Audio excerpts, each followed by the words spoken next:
Marcos tells the AFP that the Philippines will not yield its maritime domain. He notes, though, that the Philippines is not trying to instigate a war. Maricel Halili with a big story. We see the latest incident in Ayungin not as a misunderstanding or an accident. It is a deliberate act of the Chinese officialdom to prevent us from completing our mission. Defense Secretary Gilbert Teodoro himself said the June 17 incident where the Chinese Coast Guard rammed Philippine boats and pointed bladed weapons at Filipino soldiers was not a mere accident or misunderstanding. Teodoro's statement goes against the earlier comments of Executive Secretary Lucas Bersamin on the incident.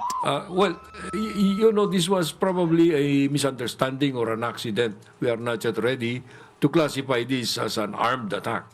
Bersamin made this statement after a meeting with the National Maritime Council at the Palace. It is the council's job to give recommendations to the president on policies concerning maritime domain issues. Videos from the incident clearly showed how the Chinese Coast Guard swarmed our troops at Ayungin show last week. But despite 8 Philippine Navy personnel being injured, including one who lost a finger, the palace made a statement that it was just an accident. However, earlier today, the government backtracked on this statement, with Secretary Teodoro making it clear that the Defense Department is not downplaying China's aggressive behavior in the West Philippine Sea. Based on their final assessment, Teodoro says it appears that China's actions against the Philippine Navy were deliberate. It was an aggressive and illegal use of force. It is a deliberate act of the Chinese officialdom to prevent us from completing our mission. The question now is, why is there a disconnect between the statements of Secretary Teodoro and the earlier statement made by Executive Secretary Bersamin? That was a preliminary assessment at the time, but after the trip of the President to Palawan, nag-firm up na yung conclusion na talagang deliberate incident. Despite this, the National Security Council maintains that China's aggressive actions cannot be considered as an armed attack. Ang definition ng armed attack, it is the use of military force and excessive vast use of force that could trigger collective self-defense. Even doon sa Article 51 ng UN Charter at saka doon sa MDP, hindi siya magpo-fall sa definition ng armed attack. So at least, but the PRC violates a lot of domestic and international laws. The AFP notes that despite what happened, RORE or resupply missions to Ayungin will still continue. However, the president ordered that schedules of these missions will no longer be announced to the public. In this regard, we will continue our rotation and resupply missions on a regular basis. The welfare of our troops in the BRP Sierra Madre being a matter of utmost importance. The President has reiterated that we will not publish schedules of any RORE. The government is also looking to summon Chinese ambassador to the Philippines, Wang Shilian, over the incident. But for now, the Foreign Affairs Department says it continues to pursue bilateral mechanism between the Philippines and China. And now we are, it's just that there are certain possibilities of us meeting again sometime in the near future. But this is to complement what has been and it is a very important aspect, is really the diplomatic front. Yesterday, President Marcos visited the Westcom in Palawan, where he reiterated that the Philippines will not yield to any foreign power. Kailanman ay hindi tayo magpapasupil at magpapaapi kahit na kanino man. I salute the 80 officers and troops who sailed the waters and exercised the greatest restraint amidst intense provocation. Marcos noted, though, that the Philippines will not instigate a war. For News 5, Maricel Halili, We Are One News. And like that report said, while schedules of resupply missions will no longer be announced as ordered by the president, the Navy clarifies that these operations will continue.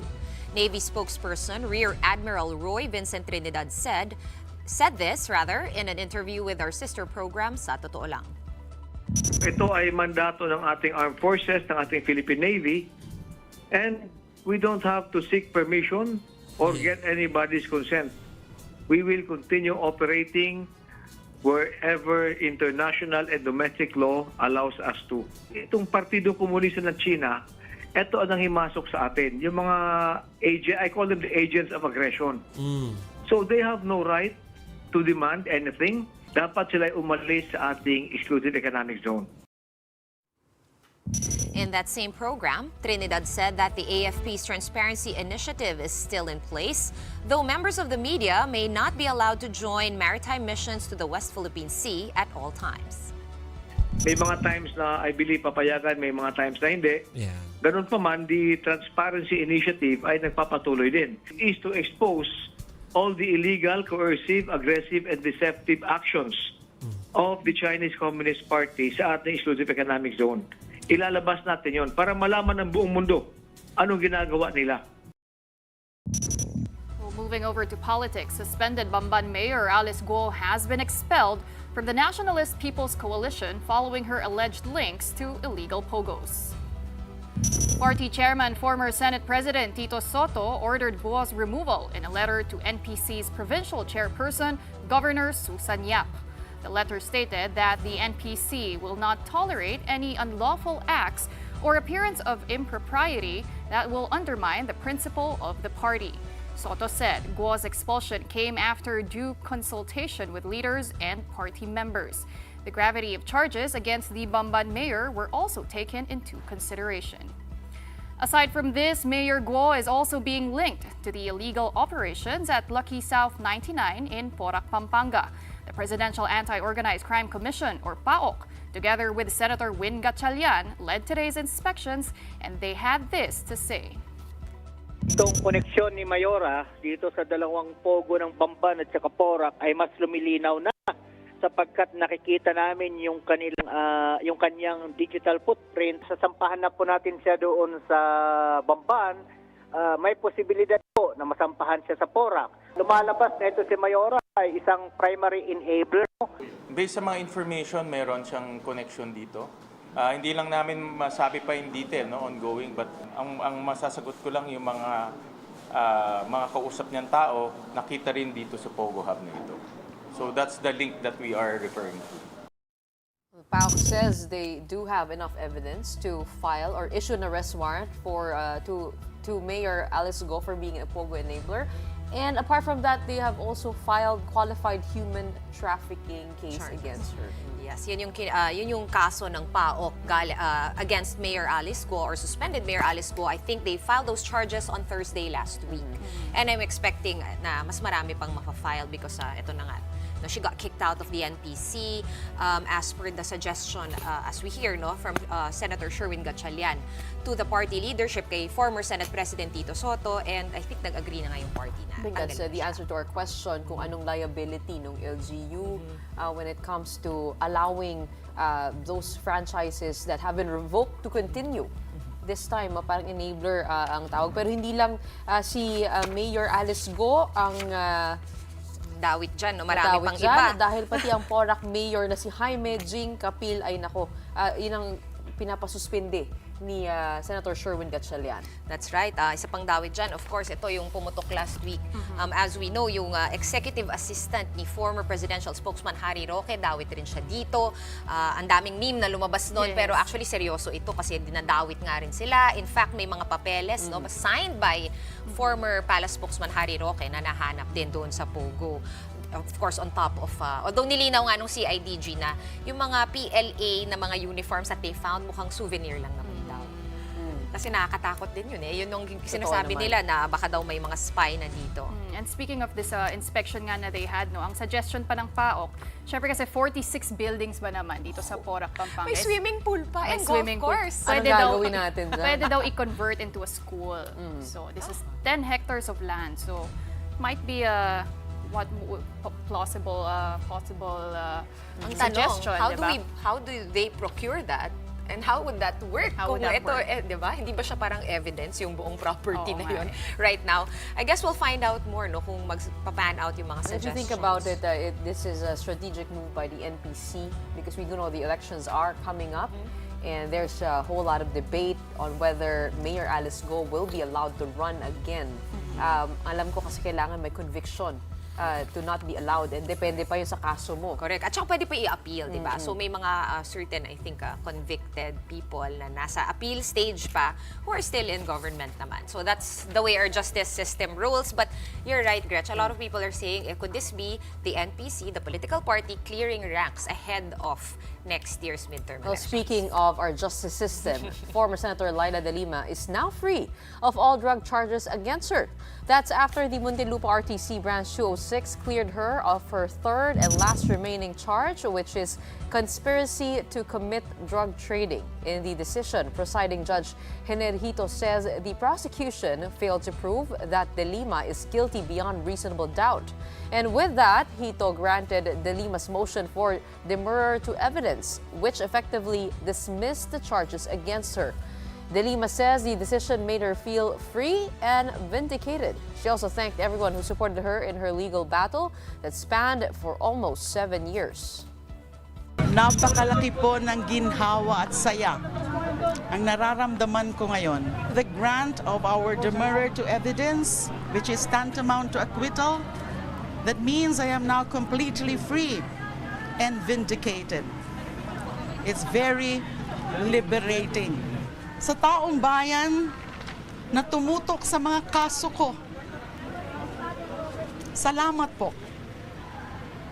At sabay-sabay pa nating tutukan ang paniniguro na mababayaran ng mga abusado sa kapangyarihan at mga umalipusta sa mga karapatang pantao. Demurrer to evidence, in simple terms, insufficient evidence. As we know, kung ikaw yung nag-aakusa, nasa sayo rin, no, napatunayan. It's up to you to prove the guilt of the person that you are accusing. But as of now, the Justice Department, I believe, is still thinking or mulling over whether or not they will appeal. Pero sa kabilang banda, masaya naman daw sila dito sa naging desisyon ng korte. At sabi nga ni Prosecutor Romancito Campo from the DOJ, we're very happy for the good senator. She was our former boss and we don't lose our respect even if we are on the other side of the fence, but it is our duty to prosecute. And this afternoon nga, no, nag-tweet din to si former Senator Leila de Lima. She actually tweeted, "My heart is full with all the love pouring today. Today is a day of sweet and just freedom." And she ended it in Bicolano, saying, "Diyos babalos." So usually this phrase translates to, "Thank you, God." Yes. But it also means sometimes, the direct translation rather, is actually God will repay or God will return the favor. Naalala mo, pagkalabas niya, yun ang unang ginawa niya, parang pumunta siya sa simbahan. Oo, nagdasal siya muna. Pero ito kahit na I know she's overflowing with gratitude and love and all of that, meron pa rin siyang mensahe para kay former President Rodrigo Duterte. Pakinggan natin. Kay Ginoong Duterte, kayo ngayon ang mananagot sa mga kasalanan niyo sa taong bayan. Isa lang po akong biktima. Libo-libo mga Pilipino ang pinaslang nila nung nakaraang madugo at peking war on drugs. 6 months to the election period and there are so many pivotal moments happening. Sabi nga, no, after President Bongbong Marcos won, pundits were saying that this is actually a low-lying fruit to have the former senator released. So I wonder if it has anything to do with the upcoming elections, apart from, of course, obtaining justice. Well, we'll see. As we know, she is heading the Liberal Party, and for now, no, all our usual questions, isa-isang nasasagot. One, mukhang nag-no na talaga si former Vice President Leni Robredo, instead choosing to run for Mayor of Naga. Dineclare niya na ba yun, Mayor of Naga daw? Parang ganun na nga yung lumalabas, di ba? I think medyo natanggap na nating lahat, pero meron pang question marks, right? Like Senator Kiko Pangilinan, andyan pa rin sino ba yung nakausap natin? Si Attorney Chaldiacno. Sabi niya, hindi ba daw niya sure, humihingi pa raw sila ng sign. Pero hindi yan yung oposisyon eh. Mukhang si Sara Duterte na daw. Well, that's not what the former Senator De Lima said. She said hindi daw pwede na si Sara Duterte ang opposition. So tignan natin how the opposition will shape up or kung ilang opposition ang... Seems like forces are being realigned at this point. For sure. Oh, we'll see how everything will unfold before the midterm elections next year. But for now, up next, The DICT is now investigating the alleged data breach affecting the country's largest food conglomerate, Jollibee Foods Corporation. We'll talk more about this probe with the agency's Undersecretary, Jeffrey D., when we return. Keep it here.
Welcome back. You're still watching the big story here on One News.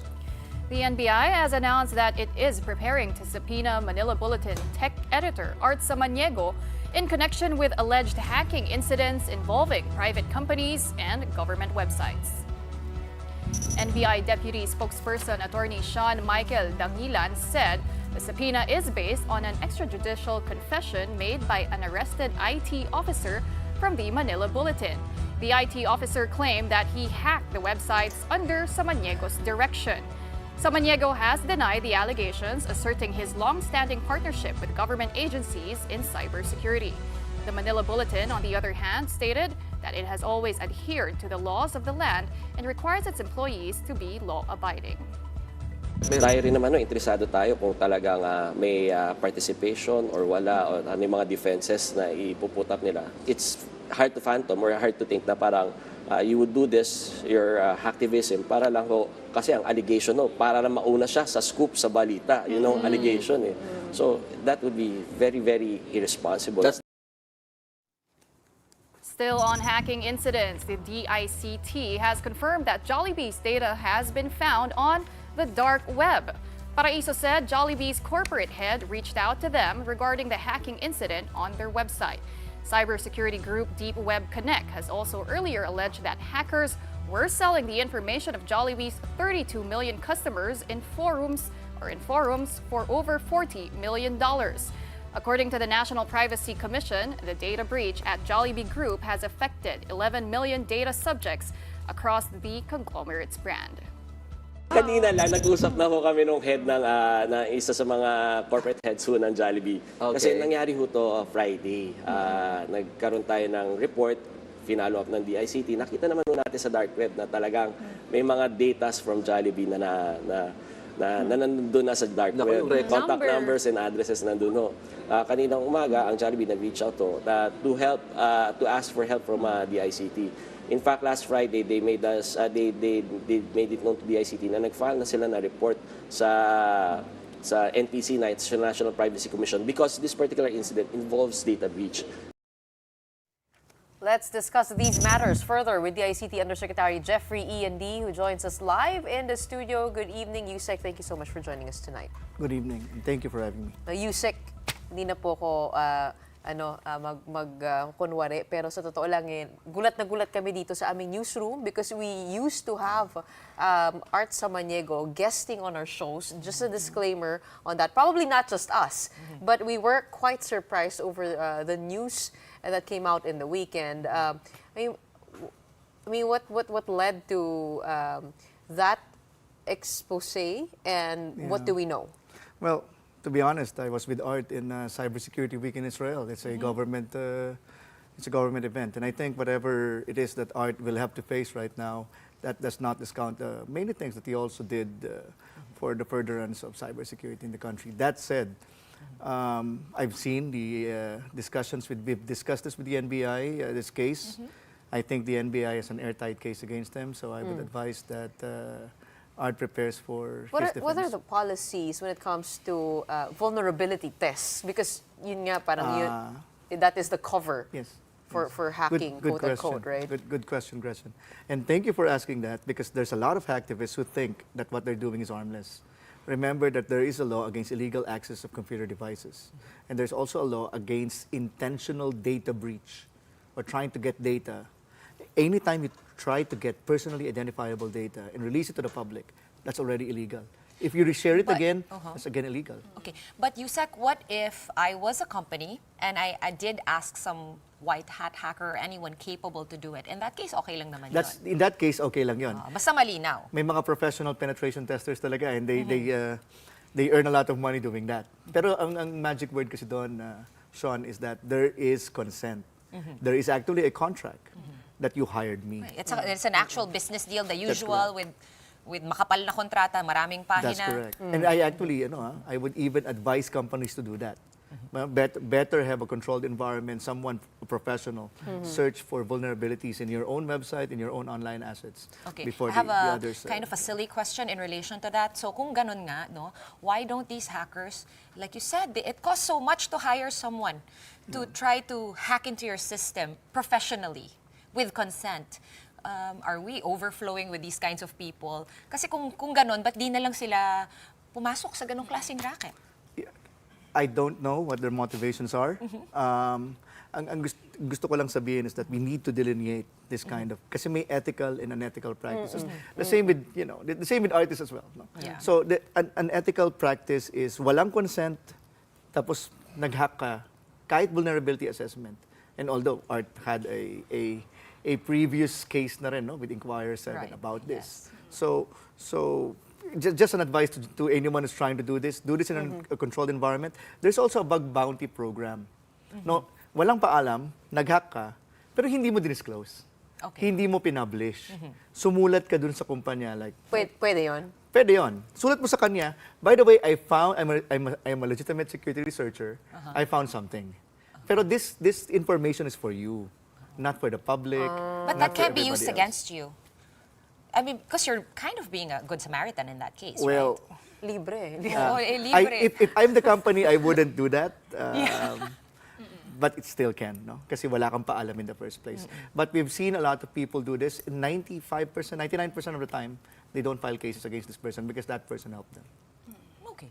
So Usec, it's mostly illegal if, yun nga, binibenta rin itong information Lalo. diba, on the dark web. Lalo. Dark web is actually a scary place. I haven't been there. I haven't I don't tried even know how to visiting go it, there. right? But ayun nga, this information is available there. But what exactly can hackers do with that information? Ba? So information is information, Pauline. No? Yeah, information can be weaponized. For example, how do you think scammers would know that when they text you a scam, they would also know your name. How would hackers know, or scammers would know, that you're actually a client of a particular bank, that you actually have a bank account with that? That's because your data was sold, and these scammers, which are usually syndicates, crime syndicates, have that information, they harvest that information, and they use that against you. That's what we call weaponization of the data. Well, in this case, which websites were involved with Manila Bulletin's tech editor, Art Samaniego, and which years? Gaano katagal yung data na meron kayo against him, in your case against him? So let me just clear, let me just clarify. Art Samaniego is allegedly being included by a revelation by someone alias Kangkong. Right. Okay. Now, si alias Kangkong had hacked banks. Siguro banggitin ko na rin because they should have made the public disclosure anyway. They have data on Security Bank, Philippine National Bank, BDO, Union Bank. They have user accounts, they have passwords. Wow, They also have Facebook accounts of certain They have individuals. access to bank accounts? They have a list of the user accounts and passwords. We haven't tried to access it to know if they are legitimate. To money accounts, bank That's accounts? correct. Oh the my bank gosh. accounts, yeah. They also have Facebook accounts. They actually have information about the Bello Medical Group, including their clients. So, That's extensive. It's very random too. Banks, Bello, fast food chains. yeah, because that's the modus operandi of Kangkong. According to him, Art asks him to scan the internet just to look for vulnerabilities, and if they find any, they go in. But yun nga, which is pwedeng under good Samaritanism. If they disclose to If the they- Except in company. this particular case, they published Where? In the dark web? No, they published as an article as an article. in the newspaper in Manila That they Bulletin. found vulnerabilities. Again, if the story is to be believed, again, Okay. if the allegation is to be believed, Kumbaga ang kapalit is mauna sa scoop. Mauna Di ba sa yun ang allegation nung naaresto tawagin na natin siyang alias Kangkong. Yes. Yung pala yung official name niya. Okay. Yung mas concerning, Usec, no, yung nagyari nung yung COMELEC data breach. Because that one sobrang complete. If you think about all the data that you have turned over to the COMELEC, it's like literally everything including your fingerprint. Yeah. Which is so scary, your wet signature, of course, nung biometrics, diba? There was also some halabaloo, and in fact, I believe that same editor of Manila Bulletin, the tech editor, Mr. Art Samaniego, was also dragged into that mess. But it was sort of resolved. If I'm not mistaken, nagkaroon ng Senate hearing. Correct. And ang lumalabas is, kumbaga, mas grabe yung nai-report niya sa dyaryo kaysa dun sa totoong, kumbaga, gravity ng breach. Can you confirm that? well, I don't have that exact data about COMELEC, no? But you know how it is. Sometimes mas malala nga yung nare-report because we sensationalize things. However, I don't think in this particular instance it was Art who actually ordered for that breach. So walang sinabi si alias Kangkong? Wala namang sinabi si alias Kangkong tungkol sa COMELEC. We also have other suspects for COMELEC. That's right. We're so focused on this one, right? Because I guess for us, we all have spoken to Mr. Samaniego at length, Yes. multiple times, Correct. multiple times a year. He co-convened Scamwatch Philippines. He has that advocacy as well. What about the other two hackers? Were they also affiliated with this, or magkakaibang, kumbaga hindi sila related at all? Itong okay. tatlong na aresto. So it was believed, again, allegations. Siya nga pala, I would like to commend NBI for doing all of this. Yeah. So it is believed that they form a collective. They're part of they are former members of LULSEC. And LULSEC actually came from Anon Philippines or Anonymous Philippines. So these are hacking collectives. So magkakakilala sila, at least by their handles. Okay.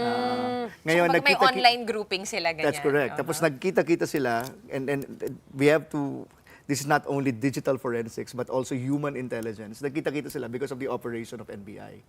They tried to find a way na magkita-kita yung tatlo, and then they arrested that three. It just so happened that the others were, isa lang talaga yung minamanmanan, yung dalawa na. This is a huge breakthrough.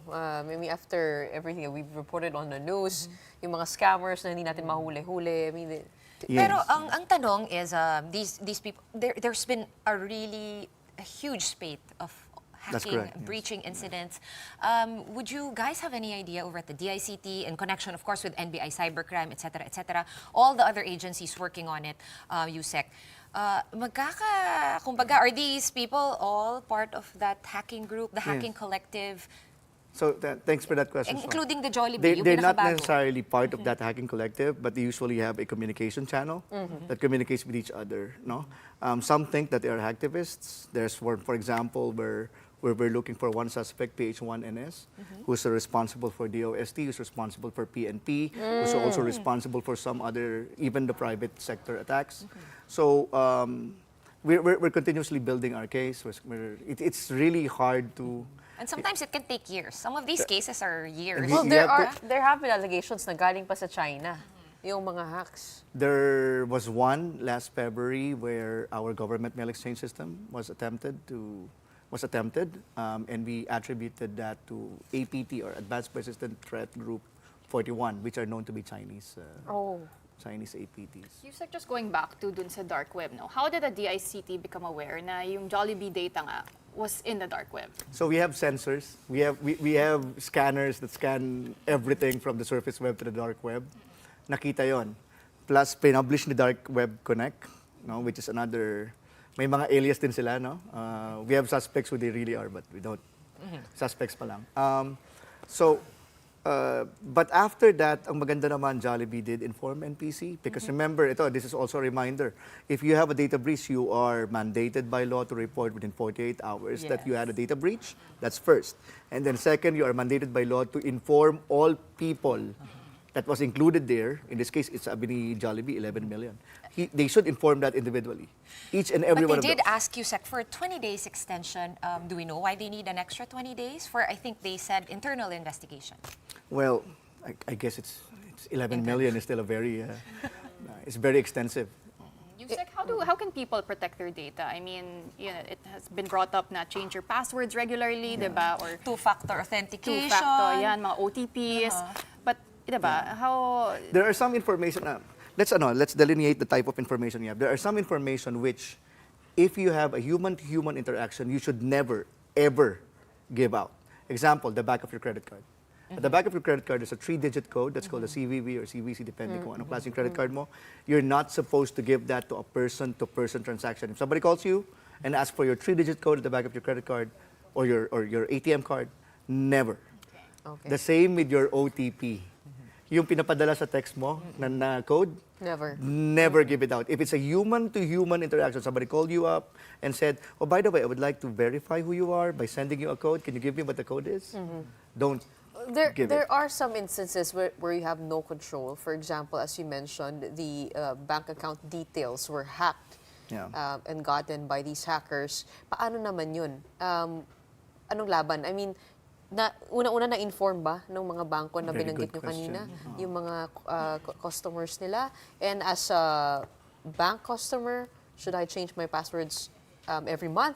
Every so often. How often? To be fair naman, the bank does prompt you to change your password, but there's also a button where you can waive it. Parang every 3 months pa siya. Every 3 months. There are certain banks that require you to change it every 3 months. Or some that will remind you, then you can waive it.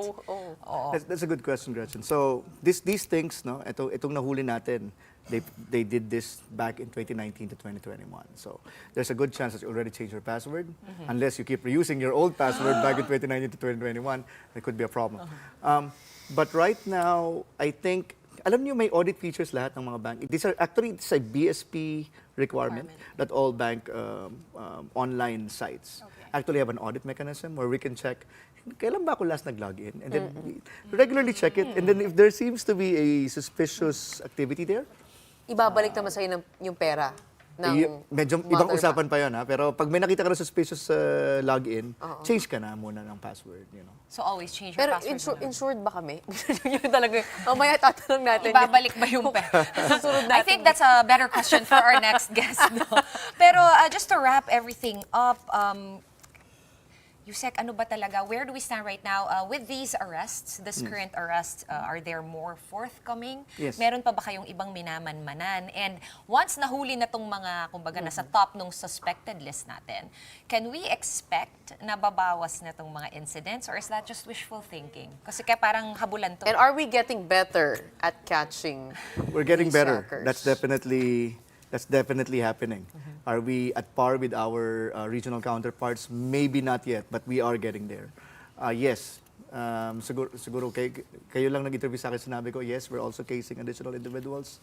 Not only with the NBI, but the Philippine National Police Anti-Cybercrime Group. They also are casing a group of people that are responsible for the recent hackings. Remember that PNP FEO was a very large data breach, and so they have a personal stake here, no? And they're casing.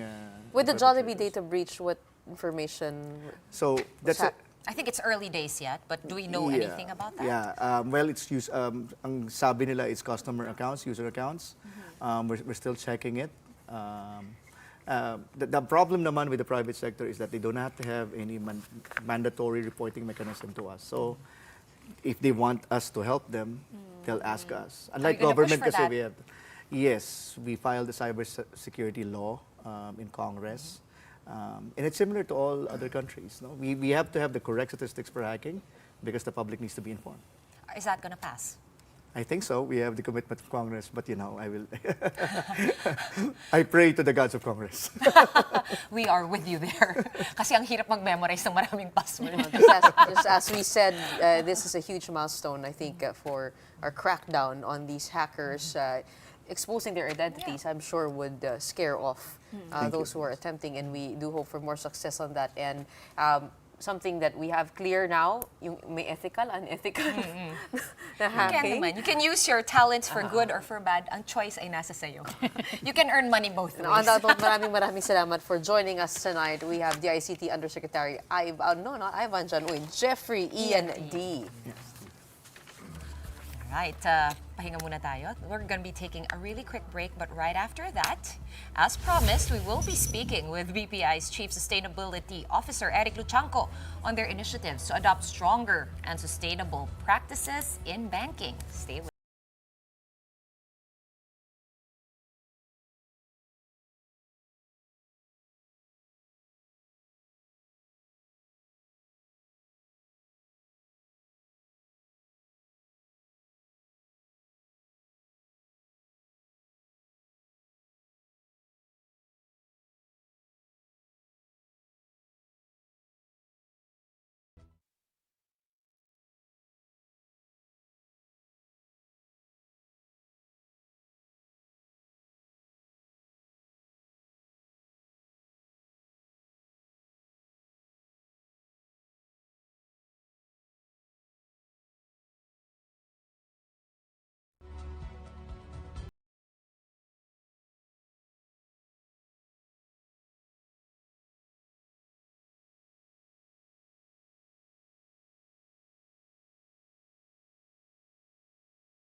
for making the time. Yeah, no, good evening, and thanks for having me here.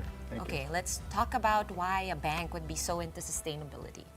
You know, First and foremost. I think in many ways sustainability is a choice that we make, right? You can, I think, similar to you can choose how to use the information that you were talking about earlier. Sustainability is a choice, as in, is it something that you want to do or not? And I think BPI has really been committed to its sustainability journey. I mean, we started down this journey formally as far back as 2008, before sustainability was really kind of a buzzword that it is today. But we started on that, and we've been making progress along that journey since that time. And it's something that's important to us, not just for us to do, but something that we can share with our customers and our clients as well. You're absolutely right. It is a buzzword.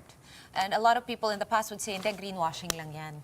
Right? So tell us why you are not greenwashing and tell us exactly how your bank clients can feel your sustainability efforts over at BPI.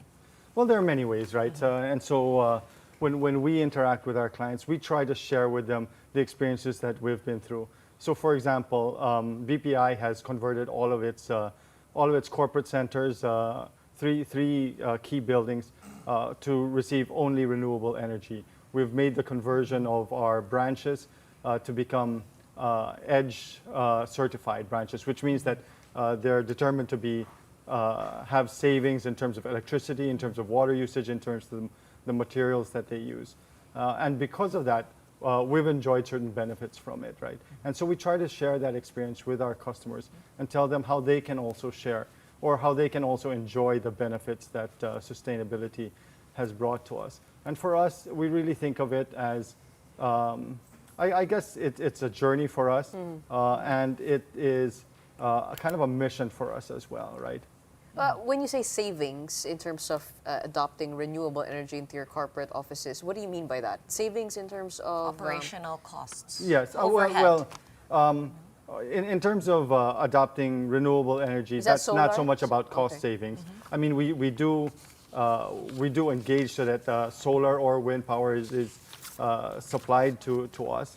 And that's what we use in terms of our energy consumption. But I guess the savings I was talking about is more like, for example, with our EDGE certified branches, because the EDGE certification requires that you use lower consumption electricity, lower consumption light bulbs, lower flow faucets, and therefore you have savings out of that. How about in terms of your portfolio? What sustainable initiatives have you added?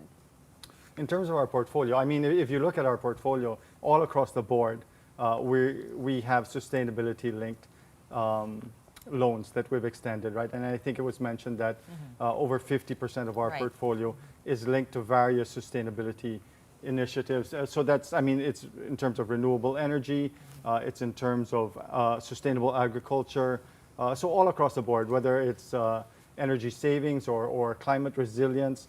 Give us one just to help us envision everything. Can you give us your favorite use case or example?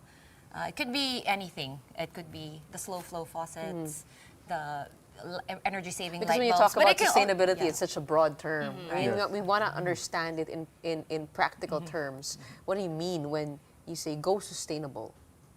Well, it's hard to identify any one single project, but gosh, there are really so many. But off the top of your head, just a favorite one that you would tell someone because it maybe exhibits or shows in the best and most simple way possible. Well, okay. The impact of your initiatives. And so maybe in terms of our own experience, right? When we converted our air conditioners, so the old BPI head office had, of course, old air conditioning systems, and when we converted it into the modern air conditioning systems, we saved so much electricity, over 1 million pesos a month in electricity savings. And we saved so much electricity that Meralco actually sent somebody over to check if there was something wrong with the meter in our building, right? Because that's how much the savings were. And that's some of the kind of savings that, or the benefits that we try to share with our customers, saying, we did this, we think it's going to be very helpful to you, and we try and guide them down the process of doing that. Would it translate, for example, on giving a loan to a company that is like-minded in a way, for example, it's an e-bike or an EV company? Are you more willing, or are there maybe better terms if such a company takes out a loan with BPI? Yeah, and I think not just companies, on a retail level, we've launched our e-vehicle loan solutions. And what we've done for these is, so typically most auto loans only go up to 5 years, but for e-vehicles, we've decided to extend that to 6 to 7 years. And so far, we've done, since we've launched the program last year, we've done over 2 billion in terms of loans extended. For These are e-vehicles. retail loans? Retail loans. Just for e-vehicles? Yes. 2 billion? Right. Yeah. Wow. Eric, as you mentioned, it has been a journey for BPI. It started in 2000s.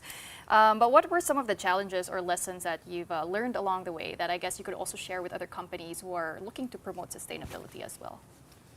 Well, in the early years, when it wasn't a buzzword, you were trying to do a lot of things, and people thought that, I think a lot of people thought that sustainability was just an expensive toy or just something that you did if you had a lot of money.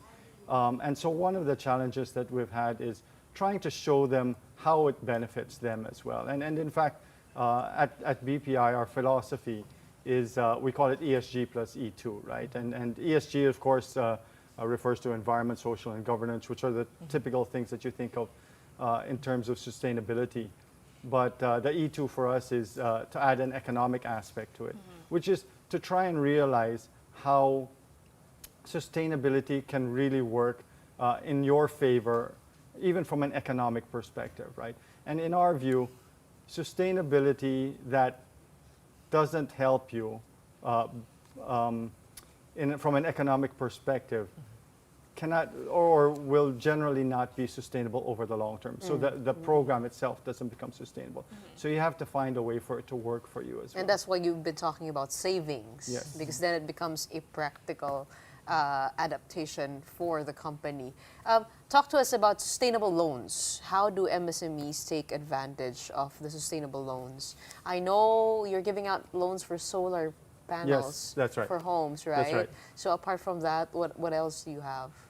So we have, I mean, it's not just solar panels, and I think for many smaller companies, one of the potential uses is to actually save, to engage, to like install energy saving lights or to low flow faucets or other forms of lower anything usage. that you'd like to, if you want to convert into Yes, being more sustainable, yes, across the board, yes, then and BPI is there to help. Yes, and in okay, fact, what we do is we provide technical consultants that help them identify how much savings you can generate out of doing something like this. So if you were to take a loan from us, here's how we think you should do it, right?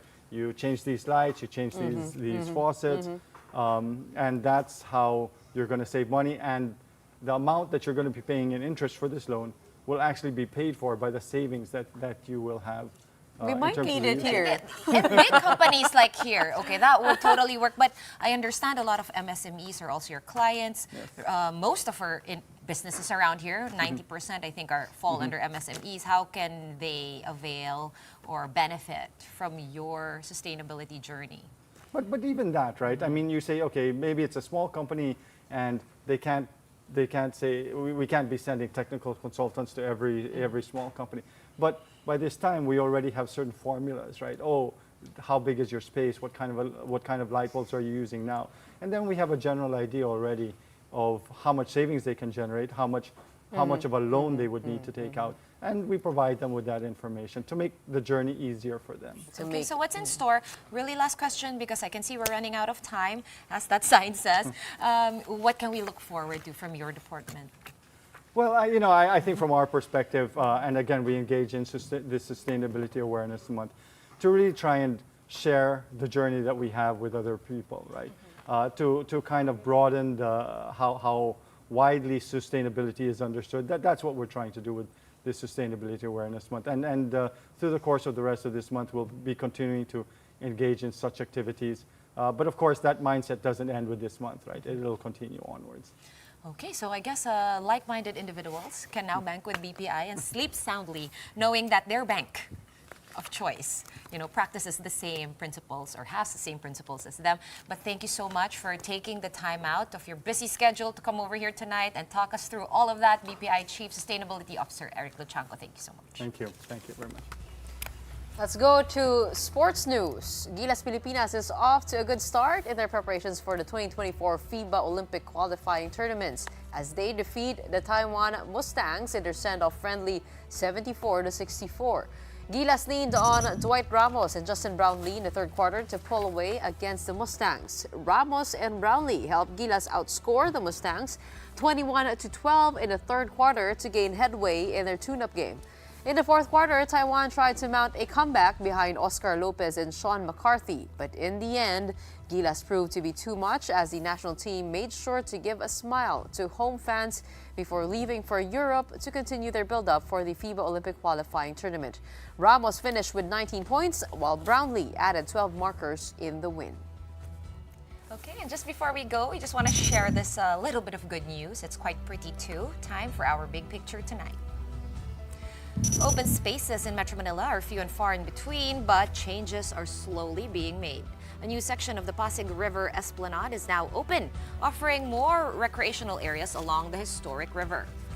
President Bongbong Marcos led the inauguration of the Pasig River Esplanade Project Phase 1 in Manila on Sunday. This project is part of the Pasig Bigyang Buhay Muli redevelopment project for Metro Manila's most famous river. The recently finished Phase 1C is a 250-meter stretch linking Jones Bridge to Plaza Mexico at Magallanes Drive. It has a single-story building with wide walkways, commercial spaces, bike lanes, and a rooftop viewing area. There's also a 135-meter boardwalk from Plaza Mexico to Fort Santiago to make it easier for pedestrians to reach Intramuros. Wow, that's from the back way. Now, furthermore, the ground level has over 30 commercial stalls, public restrooms, sewage treatment facilities, and fire protection for safety and convenience. You know, a lot of netizens are comparing this to the Venice Grand Canal in Italy. In Italy? Yeah. I thought in Venice and McKinley. No, yung Italy. There are no gondolas or yung mga water taxis, but I think that's the closest we can. Maybe next time magkaroon lang ng ferry, diba? Yun lang yung wish natin para makakat ng traffic sa EDSA, but dapat sustainable. Yes. Dapat sustainable. Well, did you see that there's bike lanes? There's pedestrian lanes, sewage treatment facilities. Okay, we're gonna stop talking. That's it from us three and the big story for this Monday night. We are One News, all sides, all the time. Thanks for tuning in and have a good night.